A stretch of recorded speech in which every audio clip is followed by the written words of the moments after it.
अस्सलामुअलैकुम dear students. आज हम अपना केमिस्ट्री का एक नया चैप्टर स्टार्ट कर रहे हैं, that is environmental chemistry. Environmental chemistry का जो चैप्टर है ये आपके 3 लेक्चर्स पर मुश्तमिल होगा। Lecture number 1, lecture number 2, lecture number 3। Lecture number 1 आज हम स्टार्ट कर रहे हैं और लेक्चर नंबर 1 के अंदर हम एनवायरमेंटल केमिस्ट्री का इंट्रोडक्शन, एनवायरमेंटल केमिस्ट्री में अर्थ के components, chemistry of carbon oxides, chemistry of nitrogen oxides, chemistry of sulphur oxides, volatile organic compounds, catalytic converter और स्मोक का टॉपिक डिस्कस करेंगे। सबसे पहले हम इंट्रोडक्शन से स्टार्ट करें और इंट्रोडक्शन में भी हम इन्वायरमेंटल केमिस्ट्री की डेफिनेशन से अपना स्टार्ट ले रहे हैं। इन्वायरमेंटल केमिस्ट्री को बहुत आसान अल्फाजों में अगर हम एक्सप्लेन करें तो ये केमिस्ट्री की एक ऐसी ब्रांच है जिसमें हम इन्वायरमेंट में होने वाले रिएक्शंस को पढ़ेंगे, और ना सिर्फ रिएक्शंस को पढ़ेंगे बल्कि उन रिएक्शंस का हमारी जिंदगी पर क्या असर हो रहा है ये भी हम इसी ब्रांच में पढ़ेंगे। इसका मतलब इन्वायरमेंटल केमिस्ट्री दो चीजों से डील करती है। Number 1, study of chemical reactions, study of chemical reactions, और केमिकल रिएक्शंस को आप केमिकल प्रोसेसेस भी कह सकते हैं। और कौन से केमिकल रिएक्शंस की स्टडी? जो हमारे इन्वायरमेंट में हो रहे हैं, यानी that are happening on the earth environment. वो केमिकल रिएक्शन जो हमारी दुनिया के माहौल में हो रहे हैं और उनका हमारी लाइफ पर क्या इम्पैक्ट है। पॉजिटिव इम्पैक्ट है, नेगेटिव इम्पैक्ट है, या फिर कोई इम्पैक्ट नहीं है। फिर direct and indirect effect on organism. ठीक है। देन फिर हमारे पास एक और टर्म आती है जिसे हम इन्वायरमेंटल पॉल्यूशन कहते हैं। इन्वायरमेंटल पॉल्यूशन को बहुत आसान अल्फाजों में हम इस तरह से समझ सकते हैं, कोई भी खराब केमिकल अगर हमारे माहौल में मौजूद है तो उसकी मौजूदगी इन्वायरमेंटल पॉल्यूशन कहलाएगी। अगर कोई भी हार्मफुल केमिकल जो हमें नुकसान पहुंचा सकता है अगर हमारे इन्वायरमेंट में मौजूद है तो इसका हमारे इन्वायरमेंट में मौजूद होना इन्वायरमेंटल पॉल्यूशन कहलाएगा। यानी the presence of any undesirable, undesirable का मतलब जिनको आप नहीं पसंद करते, the presence of undesirable substances in the environment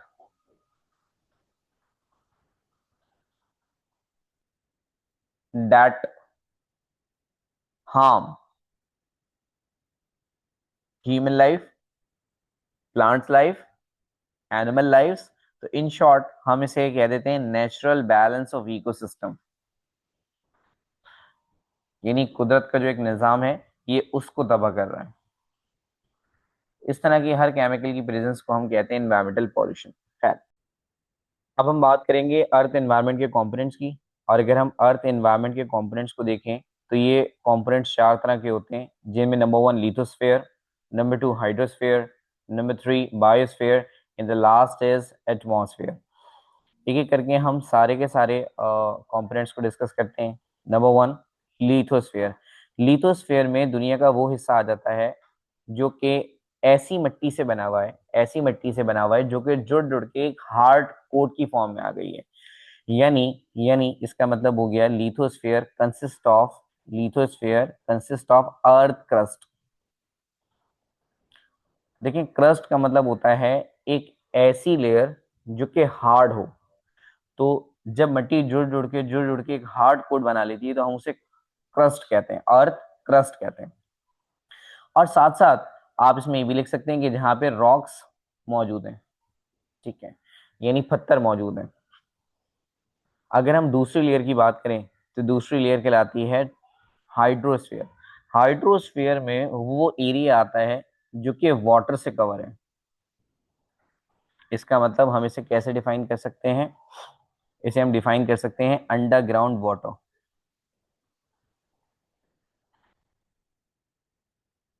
सही है। उसके बाद हमारे पास एक और लेयर है, उस लेयर को हम कहते हैं बायोस्फीयर। बायोस्फीयर वो सारे लिविंग ऑर्गेनिजम्स जो कि दुनिया में मौजूद हैं यानी अगर हम इसे डिफाइन करना चाहें तो इंटायर लिविंग ऑर्गेनिजम्स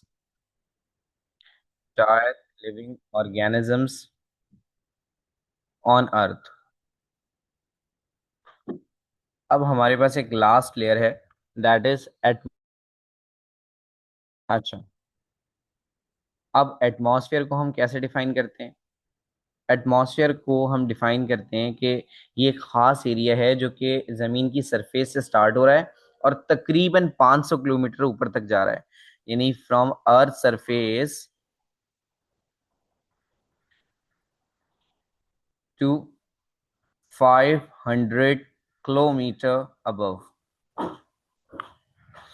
अभी जो एटमॉस्फेयर है ये जमीन से 500 किलोमीटर ऊपर तक है, यानी एक बहुत बड़ा एरिया है। तो इसके हम मजीद चार कंपोनेंट्स को इसको डिवाइड करते हैं चार कंपोनेंट्स में। और वो चार कंपोनेंट्स कौन से हैं? वो चार कंपोनेंट्स ट्रोपोस्फेयर, स्ट्रेटोस्फेयर, मीजोस्फेयर और थर्मोस्फेयर है।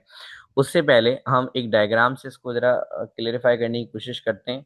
अच्छा देखें, अगर हम इसको समराइज फॉर्म में पढ़ें तो जो भी जमीन की मिट्टी है, आसान अल्फाजों में आप उसे लिथोस्फेयर कह रहे हैं।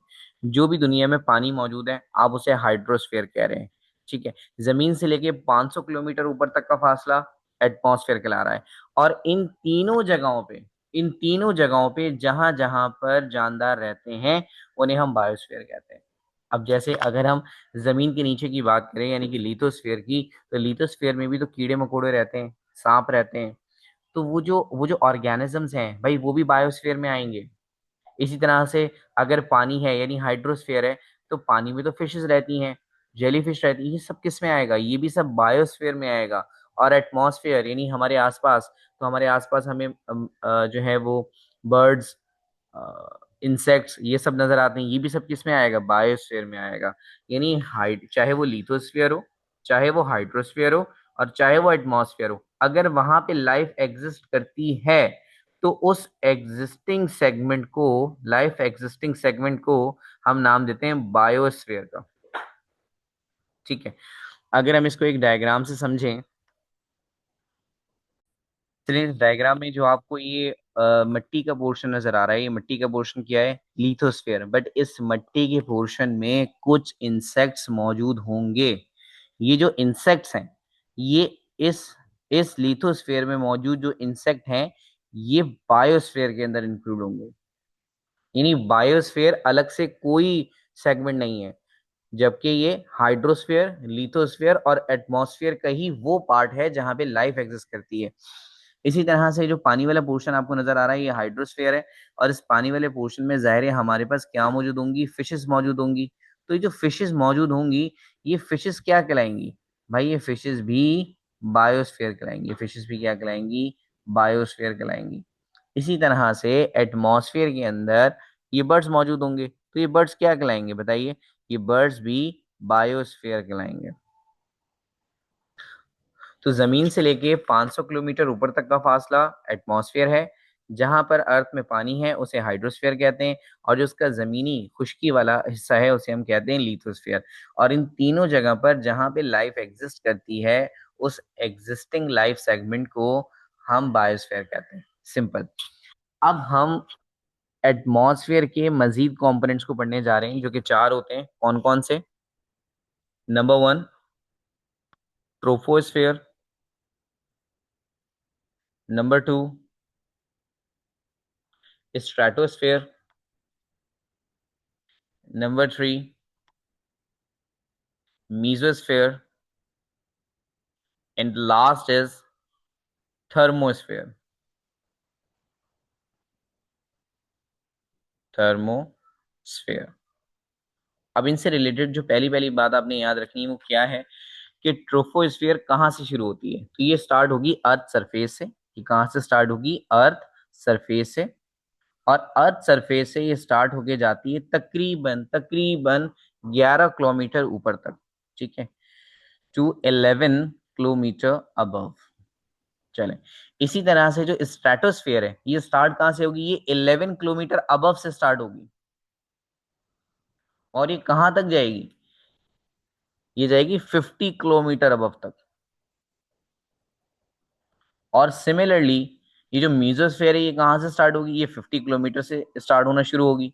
यानी जहां पे एक लेयर खत्म होगी अगली लेयर उसी के ऊपर से स्टार्ट हो जाएगी, और 50 किलोमीटर से तकरीबन कहाँ तक जाएगी, 85 किलोमीटर अबव। ओहो। और आखिरी लेयर 85 किलोमीटर से स्टार्ट होगी और 85 किलोमीटर से कहाँ तक जाएगी, 500 किलोमीटर। तो यानी जो सबसे पहली लेयर है वो ट्रोपोस्फेयर है, जो कि जमीन से तकरीबन 11 किलोमीटर ऊपर है। फिर उसके बाद स्ट्रेटोस्फेयर स्टार्ट हो जाती है, जो कि तकरीबन 50 किलोमीटर ऊपर है। फिर मीजोस्फेयर स्टार्ट हो जाएगी, जो कि तकरीबन 85 किलोमीटर ऊपर है। और फिर उसके बाद थर्मोस्फेयर स्टार्ट होगा, जो कि तकरीबन 500 किलोमीटर दूर है। तो एक एमसीक्यूज तो ये रेंज वाला आ सकता है कि रेंज क्या है, ठीक है। इसके अलावा जो एमसीक्यूज आ सकते हैं वो क्या है, उनमें सबसे पहला एमसीक्यू जो बन सकता है वो ये है, द इनर मोस्ट लेयर। क्या, द इनर मोस्ट लेयर, यानी सबसे अंदर वाली लेयर कौन सी है, तो आपका आसान सा आंसर है, दैट इज ट्रोफोस्फेयर। और अगर इसी की जगह वो आपसे पेपर में पूछता है कि भाई the most outer most layer, outer most layer, तो आपका सिंपल सा जवाब होगा थर्मोस्फेयर। क्योंकि सबसे पहली लेयर स्ट्रेटोस्फेयर है तो वो सबसे अंदर है, उससे ऊपर म्यूजोस्फेयर है, उससे ऊपर जाहिर है थर्मोस्फेयर है। तो जो आउटर लेयर है उसका नाम क्या होगा, थर्मोस्फेयर। अब इसी से रिलेटेड एक और क्वेश्चन वो आपसे पूछ सकता है कि भाई इनमें से सबसे लार्जेस्ट लेयर कौन सी है, लार्जेस्ट लेयर। तो लार्जेस्ट लेयर कौन सी है, लार्जेस्ट लेयर कौन सी होगी, देखें सबसे पहली वाली जो लेयर है ट्रोपोस्फेयर। ट्रोपोस्फेयर स्टार्ट हो रही है सरफेस से, कहाँ तक, 11 किलोमीटर तक। यानी इसका जो डिस्टेंस बन रहा है वो 11 किलोमीटर ही बन रहा है। ये 11 से स्टार्ट होके 50 तक जा रही है, यानी तकरीबन 39 किलोमीटर है ये 50 से स्टार्ट होके 85 तक जा रही है, तो तकरीबन 35 किलोमीटर है। और ये 85 से स्टार्ट होके 500 किलोमीटर तक जा रही है, भाई इसका जो एरिया है वो 415 किलोमीटर है। तो सबसे लार्जेस्ट जो लेयर है वो कौन सी है, वो है थर्मोस्फेयर। अच्छा, अगली बात वो आपसे पूछ सकता है कि इंसान के बच्चे कहाँ रहते हैं। क्या पूछ सकता है आपसे, इंसान के बच्चे कहाँ रहते हैं, यानी लाइफ, लाइफ कहाँ एग्जिस्ट करती है, life existing segment of atmosphere, यानी एटमॉस्फेयर में जो लाइफ एग्जिस्ट करती है वो कहाँ करती है। तो जाहिर है हम जो है वो ऐसा तो नहीं है कि बिल्कुल ही आसमान पे निकल गए, हम तो जाहिर है जमीन पे रहते हैं ना, तो सबसे पहली लेयर में मिलेंगे। और सबसे पहली लेयर कौन सी है, सबसे पहली लेयर ट्रोफोस्फेयर है। तो अगर वो आपसे पूछेगा लाइफ कहाँ एग्जिस्ट करती है तो आप बोलेंगे ट्रोफोस्फेयर में। एक एमसीक्यू और बन सकता है, वो आपसे पूछ सकता है कि ओजोन कहाँ होती है, ओजोन लेयर। तो ओजोन लेयर कहाँ मौजूद होगी, ओजोन लेयर होती है हमारी लेयर के जस्ट ऊपर, यानी कि स्ट्रेटोस्फेयर के अंदर। तो इसमें से जितने भी एमसीक्यूज आ सकते थे मैंने सारे के सारे एमसीक्यूज आपके लिए हाईलाइट कर दिए। चलें, अब हम अपने नेक्स्ट टॉपिक की तरफ जा रहे हैं, that is chemistry of carbon oxides. Chemistry of carbon oxides का मतलब क्या होता है, केमिस्ट्री ऑफ कार्बन ऑक्साइड्स का मतलब होता है वो कौन कौन से कार्बन के ऑक्साइड्स हैं जो कि इन्वायरमेंट में नेगेटिव या पॉजिटिव रोल प्ले कर रहे हैं। क्योंकि हम तो इन्वायरमेंटल केमिस्ट्री पढ़ रहे हैं ना, तो इन्वायरमेंटल केमिस्ट्री के अकॉर्डिंग ही हम अपनी डेफिनेशन को मॉडिफाई कर रहे हैं। कार्बन के कौन कौन से ऑक्साइड्स हैं जिनका इन्वायरमेंट पर इम्पैक्ट है, क्या, वो कार्बन के कौन कौन से ऑक्साइड्स हैं जिनका इन्वायरमेंट पर इम्पैक्ट है। तो टॉपिक का नाम हो गया केमिस्ट्री ऑफ ऑक्साइड्स। और केमिस्ट्री ऑफ ऑक्साइड्स में से भी सबसे पहले हम पढ़ रहे हैं कार्बन ऑक्साइड्स। कार्बन ऑक्साइड्स को हम शॉर्ट में कहते हैं कॉक्स।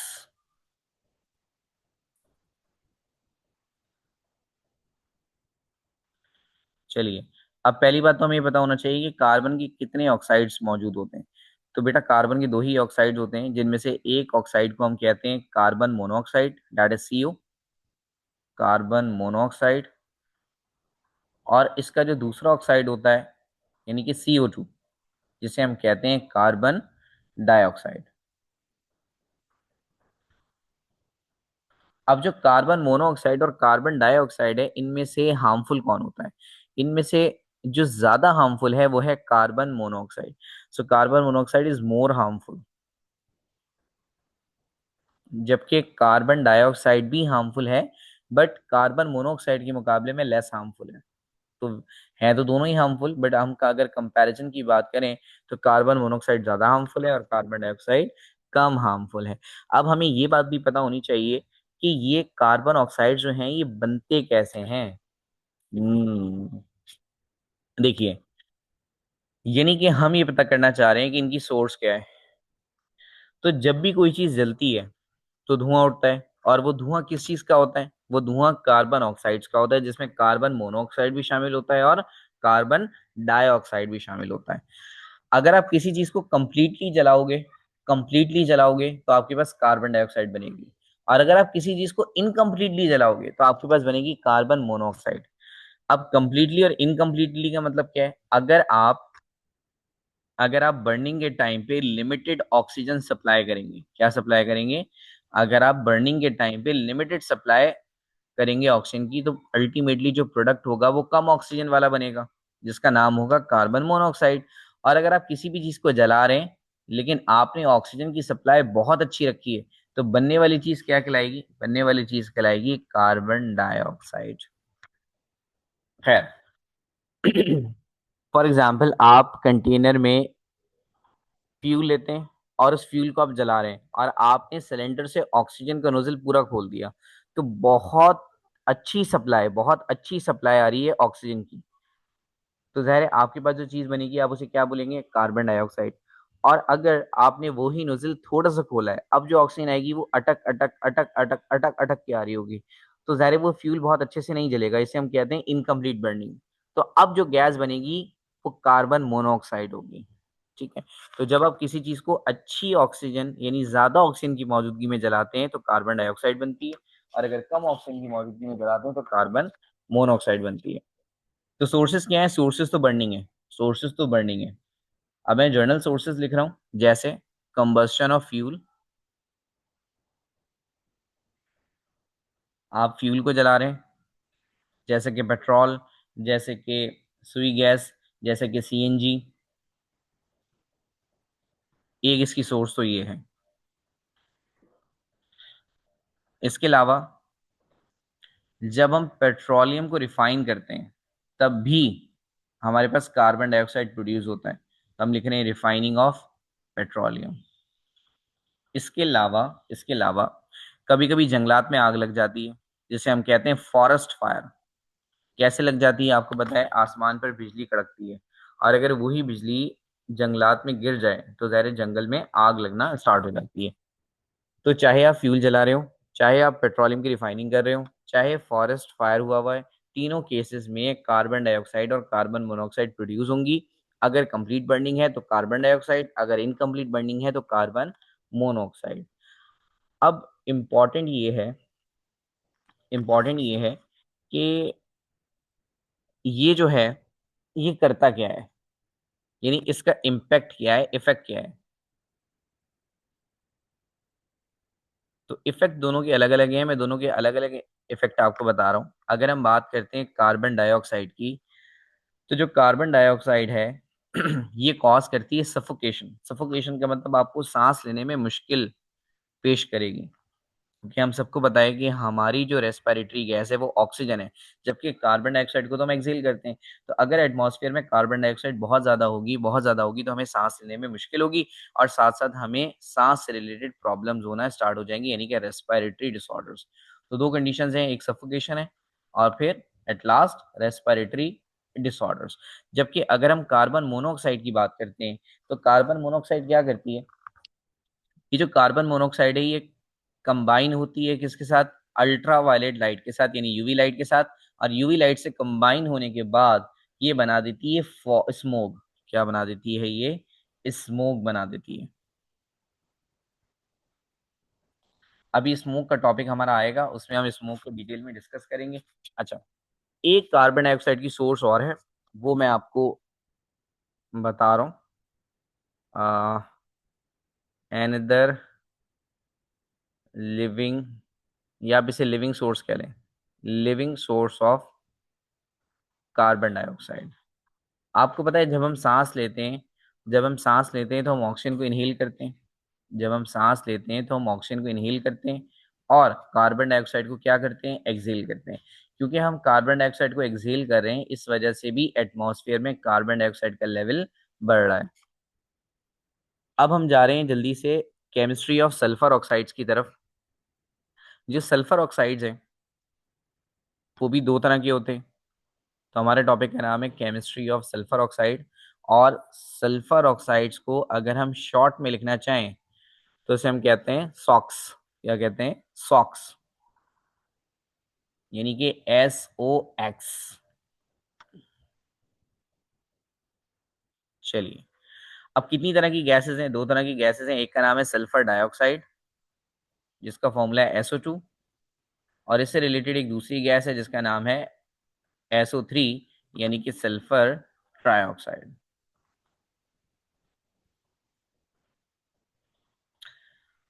अगर हम इनकी सोर्सेस की बात करते हैं कि ये कैसे प्रोड्यूस होती हैं,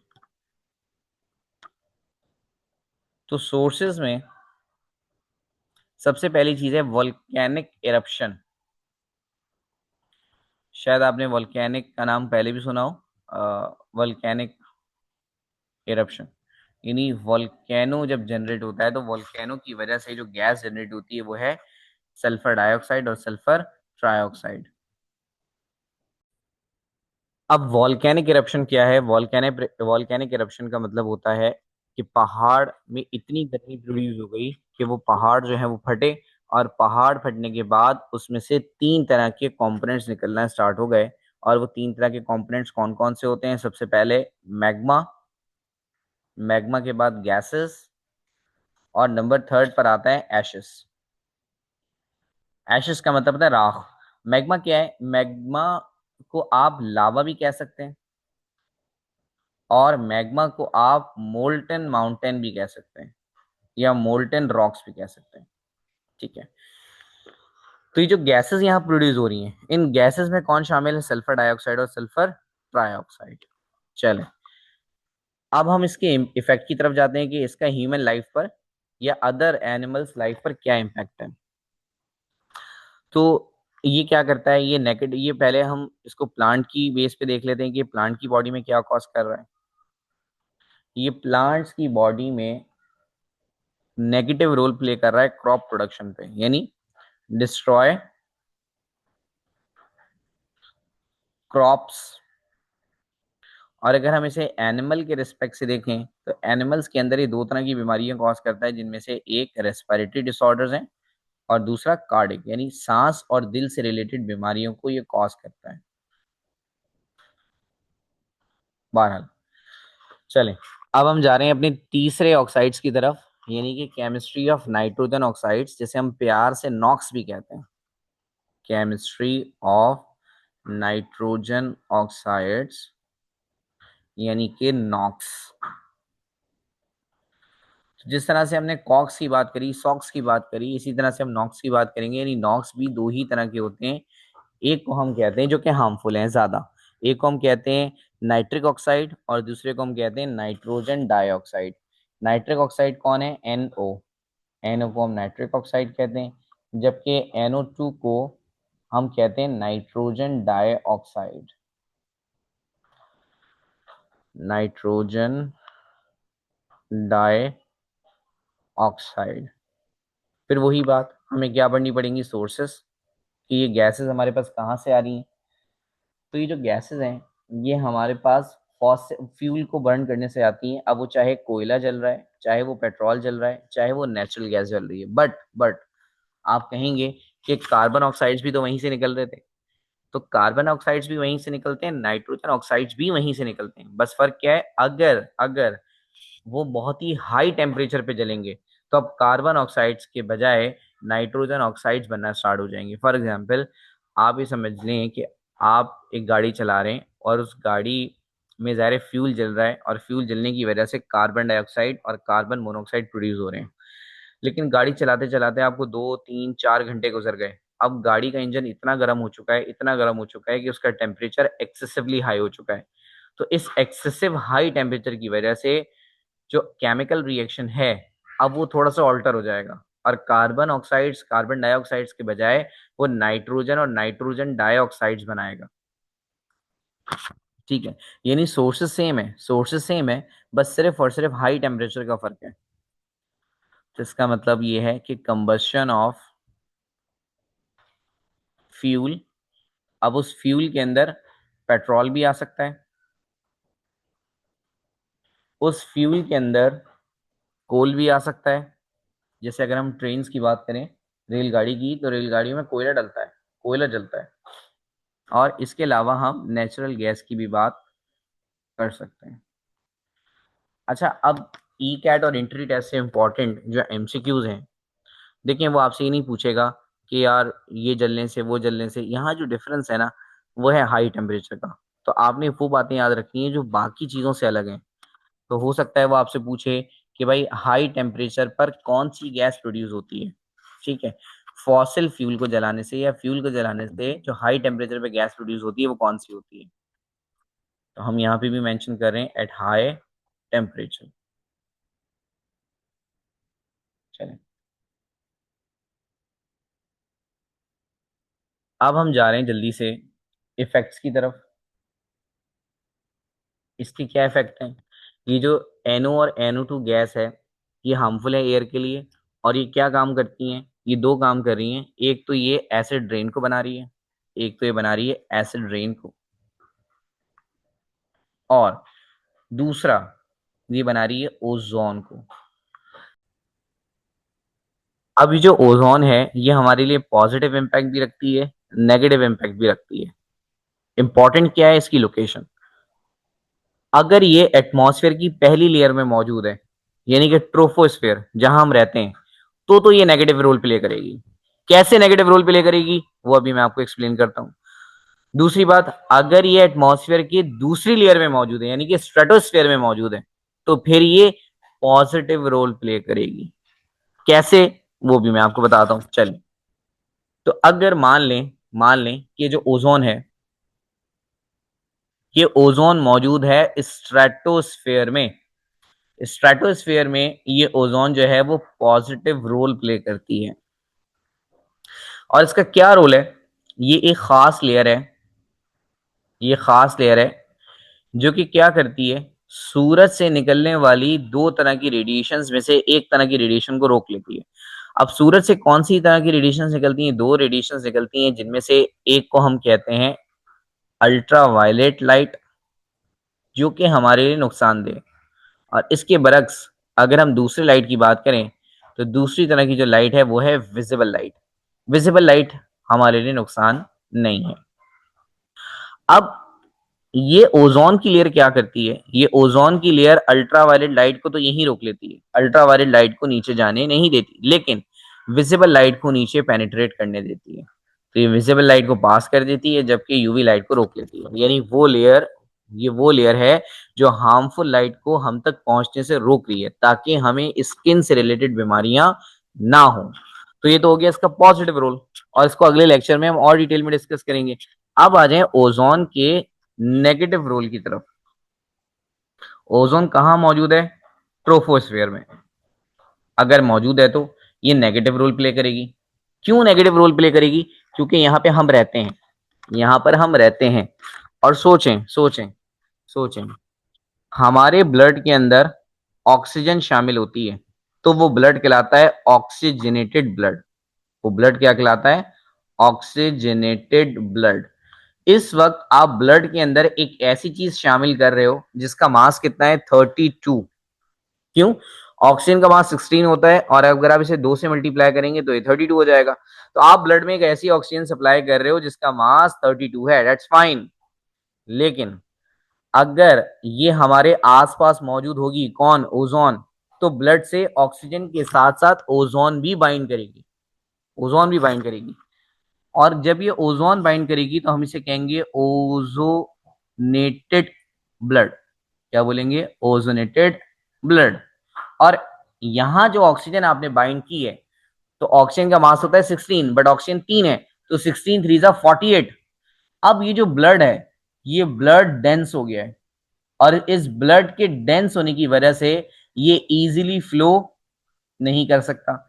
और जब ये इजीली फ्लो नहीं कर सकता, तो जगह जगह जाके ऑक्सीजन की डेफिशिएंसी हो जाएगी। तो इसका मतलब अगर ये हमारे आसपास है जहां हम रहते हैं, तो ये हमारे ब्लड में शामिल होगी और हमारे ब्लड को डेंस कर देगी, ये हार्मफुल इम्पैक्ट है। लेकिन अगर ये स्ट्रेटोस्फेयर में, तब तो ये पॉजिटिव इम्पैक्ट रखती है। तो अगर अगर हमारे एनवायरनमेंट में नाइट्रोजन गैसेस ज्यादा हो जाएं, तो वो क्या बनाती है, ओजोन बनाती है, जो कि हमारे लिए हाईली नुकसानदेह, क्योंकि ये जो ओजोन है ये बनेगी ट्रोपोस्फेयर के अंदर। क्योंकि गाड़ियां कहाँ चला रहे हो, गाड़ियां क्या स्ट्रेटोस्फेयर में जाके चला रहे हो, वो तो आप ट्रोपोस्फेयर में ही चला रहे हो ना, तो फिर उनकी वजह से जो ओजोन बनेगी वो भी ट्रोपोस्फेयर में ही बनेगी, और वो क्या करेगी, वो आपके ब्लड को डेंस कर देगी। आपका ब्लड डेंस हो जाएगा तो जाहिर है वो इजीली फ्लो नहीं कर सकता।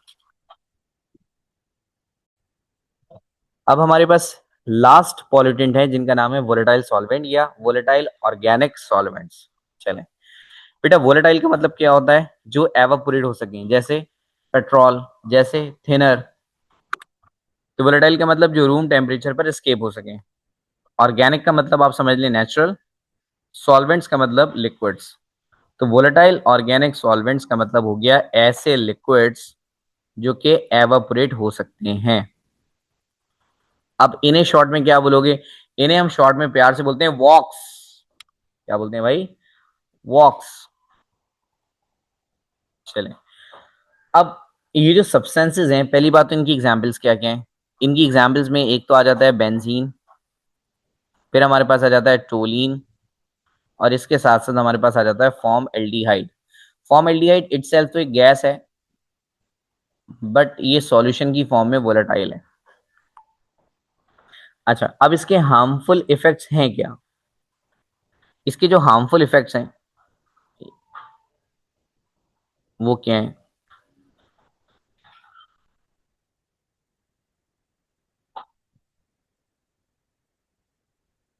ये क्या करते हैं,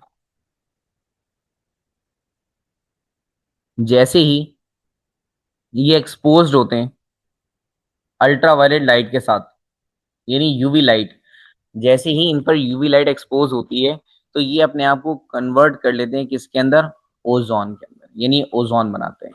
ये अल्ट्रावायलेट लाइट से मिलके क्या बना रहे होते हैं, ओजोन बना रहे होते हैं। और ये ओजोन कहाँ बनेगी, ये ओजोन बनेगी ट्रोपोस्फेयर के अंदर। और ट्रोपोस्फेयर हमारे लिए नुकसानदेह, और ट्रोपोस्फेयर में जब ओजोन बनेगी तो हम उसे इनहेल करेंगे, और इनहेल करने की वजह से हमें रेस्पिरेटरी और कार्डिक इश्यूज होना स्टार्ट हो जाएंगे। तो अगर आपसे पेपर में कह रहा है कि भाई ओजोन कौन फॉर्म करता है, तो आपको पता होना चाहिए वोलेटाइल ऑर्गेनिक सॉल्वेंट्स भी करते हैं, यानी वॉक्स भी करते हैं, और नाइट्रोजन ऑक्साइड्स भी करते हैं, यानी नॉक्स भी वॉक्स भी, नॉक्स भी वॉक्स भी, ये दोनों के दोनों क्या करते हैं, ये दोनों के दोनों ओजोन फॉर्मेशन करते हैं। खैर, अब रही बात सोर्सेस की, यार ये वोलेटाइल ऑर्गेनिक सॉल्वेंट्स कहाँ से आते हैं। तो ये ऑर्गेनिक वोलेटाइल सॉल्वेंट्स कई जगहों से आ सकते हैं, जैसे कि जैसे कि ये आपके पास पेंट्स के जरिए, वार्निशेस के जरिए, वार्निश जो आप दरवाजों पे करते हैं, वार्निशेस के जरिए, कॉस्मेटिक्स के जरिए, एयर फ्रेशनर्स के जरिए, गैसोलिन की मदद से, गैसोलिन का मतलब पेट्रोल की मदद से, और भी इसके कई सारे सोर्सेज हैं। तो यहाँ पर हमने इन्वायरमेंटल केमिस्ट्री का इंट्रोडक्शन, उसकी layers, chemistry of oxides, chemistry of sulphur oxides, chemistry of nitrogen oxides, और chemistry of volatile organic solvents, ठीक है, ये सारी चीजें हमने यहाँ तक कवर कर ली हैं। अच्छा, अब हम एक खास टॉपिक पढ़ने जा रहे हैं, डेट इज कैटालाइटिक कन्वर्टर। अब कैटालाइटिक कन्वर्टर क्या होता है, देखिए कैटालाइटिक कन्वर्टर का नाम से जो मतलब हमें समझ आ रहा है वो क्या है, कन्वर्टर का मतलब ये चेंज करेगा। कैटालाइटिक का मतलब क्या होता है, कैटलिस्ट को यूज करके, यानी by the help of catalyst, by the help of catalyst ये एक केमिकल को दूसरे केमिकल में क्या करेगा, चेंज कर देगा। अब ये कैटालाइटिक कन्वर्टर्स हम कहाँ लगाते हैं, ये कैटालाइटिक कन्वर्टर्स हम लगाते हैं व्हीकल्स में, यानी गाड़ियों में, ताकि गाड़ियों के अंदर जो हार्मफुल गैसेस हैं वो लेस हार्मफुल में कन्वर्ट हो जाए। तो सिंपल, हम इसे कैसे डिफाइन कर सकते हैं, ये एक, क्योंकि गाड़ियों में लग रही है इसलिए ये व्हीकल डिवाइस है। ये क्या है, एक व्हीकल डिवाइस है that converts that converts harmful chemicals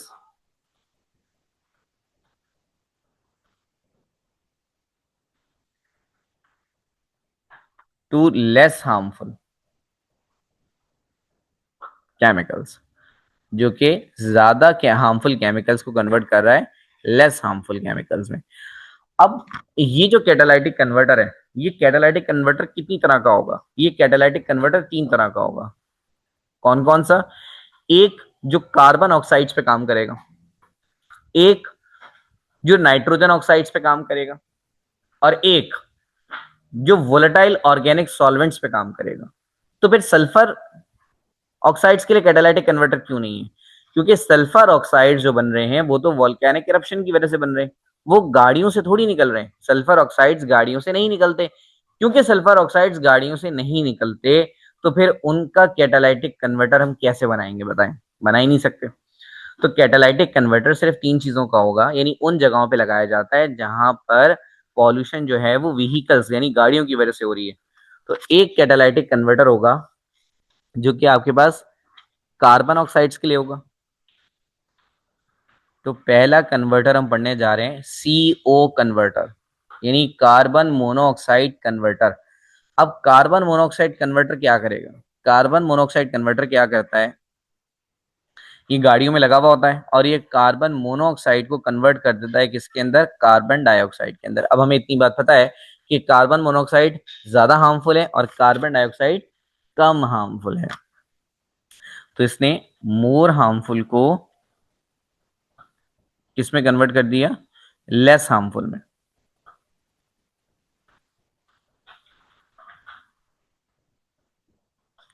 इसी तरह से हमारे पास एक और कन्वर्टर है जो कि किसके लिए होगा? नाइट्रोजन के लिए। ठीक है। और उस कन्वर्टर का क्या नाम है भाई?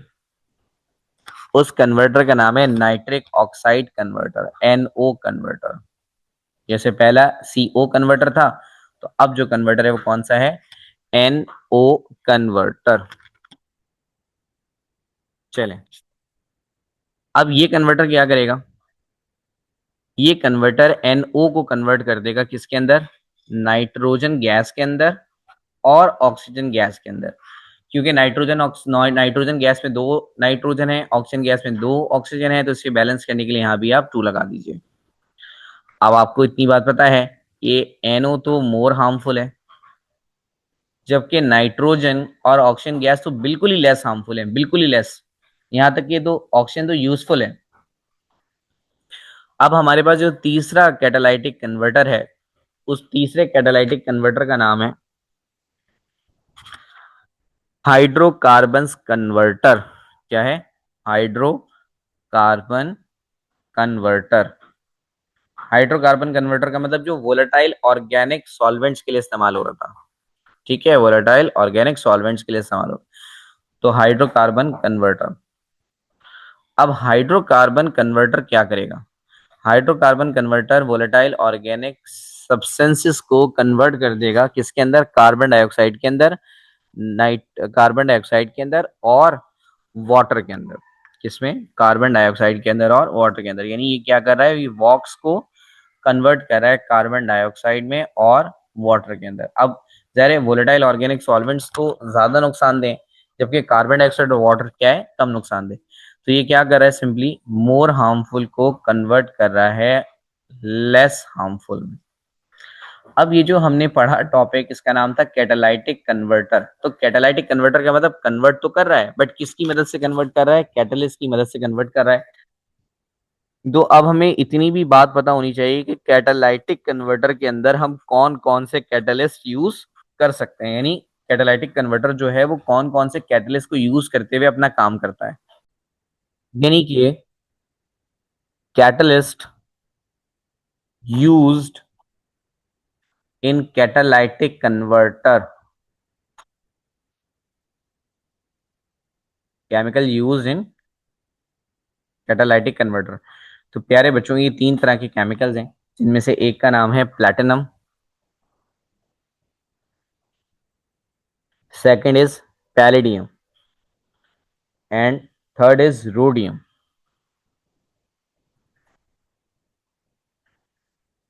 और यहाँ पर हमारे पास कैटालाइटिक कन्वर्टर का टॉपिक भी एंड हो गया। बस अब हम एक छोटा सा टॉपिक पढ़ेंगे, डेट इज स्मोक, और उसके बाद हमारा लेक्चर नंबर 1 जो है वो कंप्लीट हो जाएगा। चलिए, अब हमारे पास एक लास्ट छोटा सा टॉपिक है, स्मोक। और स्मोक के बारे में आपने क्या क्या बातें याद रखनी है? सबसे पहले, it's a type of air pollution. ये क्या है? एयर पॉल्यूशन की एक टाइप है। दूसरी बात आपने क्या याद रखनी है? ये किस किस चीजों पर कंसिस्ट करती है? तो ये मेनली 3 चीजों पे कंसिस्ट करती है, जिनमें से एक है SO2, दूसरा है एरोसॉल। एरोसॉल का मतलब क्या होता है? एरोसॉल का मतलब होता है कि किसी भी ड्रॉपलेट को इतना तेज फेंकना कि वो बिल्कुल गैस की तरह मूव करे। जैसे अगर हम स्प्रे करते हैं तो स्प्रे में जो लिक्विड के पार्टिकल्स होते हैं वो इतनी तेजी से जाते हैं कि वो हमें ऐसा लगता है कि वो एक गैस है। ठीक है, तो उसे हम एरोसॉल कहते हैं। और साथ साथ इसमें जो तीसरी चीज है वो है वोलेटाइल ऑर्गेनिक कंपाउंड्स।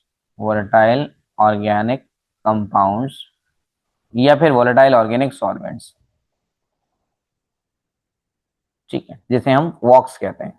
तो वॉक्स भी ना वोलेटाइल ऑर्गेनिक कंपाउंड्स, ठीक है, इस वजह से हम इसे वॉक्स कह रहे थे। अच्छा, बट समहाउ समहाउ इसमें कुछ और चीजें भी हो सकती हैं। वो कौन कौन सी चीजें हो सकती हैं? इसमें इसमें इसमें इसी पॉइंट में समटाइम्स कुछ और चीजें भी मिक्स हो जाती हैं, जैसे कि मेटल ऑक्साइड्स। अभी डिपेंड करता है कि जो स्मोक है ये आ कहाँ से रहा है। मेटल ऑक्साइड्स का मतलब sodium oxide, potassium oxide, magnesium oxide, iron oxide, इस तरह के पार्टिकल्स। सॉल्ट पार्टिकल्स, और यहां तक के सॉइल भी। बट इसकी जो मेन कॉम्पोजिशन है वो 3 चीजों पे मुश्तमिल है: SO2, aerosol, volatile organic solvents. और बट इसमें मेटल ऑक्साइड्स, सॉल्ट पार्टिकल्स और सॉइल पार्टिकल्स भी मौजूद हो सकते हैं। अच्छा, अगर ये स्मोक इंडस्ट्री से निकल रहा है तो हम इसे कहेंगे इंडस्ट्रियल स्मोक। यानी if the source of smoke is industry, then ये स्मोक क्या कहलाएगा? Industrial smoke. अच्छा, अब इस स्मोक की अगर हम हार्मफुल इम्पैक्ट की बात करें तो वो हार्मफुल इम्पैक्ट क्या है? इसका हार्मफुल इम्पैक्ट है कि ये कार्डिक और रेस्पिरेटरी डिसऑर्डर्स को कॉज करता है। सिंपल। यहां पर हमारे पास लेक्चर नंबर 1 कंप्लीट हो गया। इंशाल्लाह ताला नेक्स्ट लेक्चर में हम acid rain, global warming, depression of ozone और ग्रीन हाउस इफेक्ट के साथ मिलेंगे। अल्लाह हाफिज।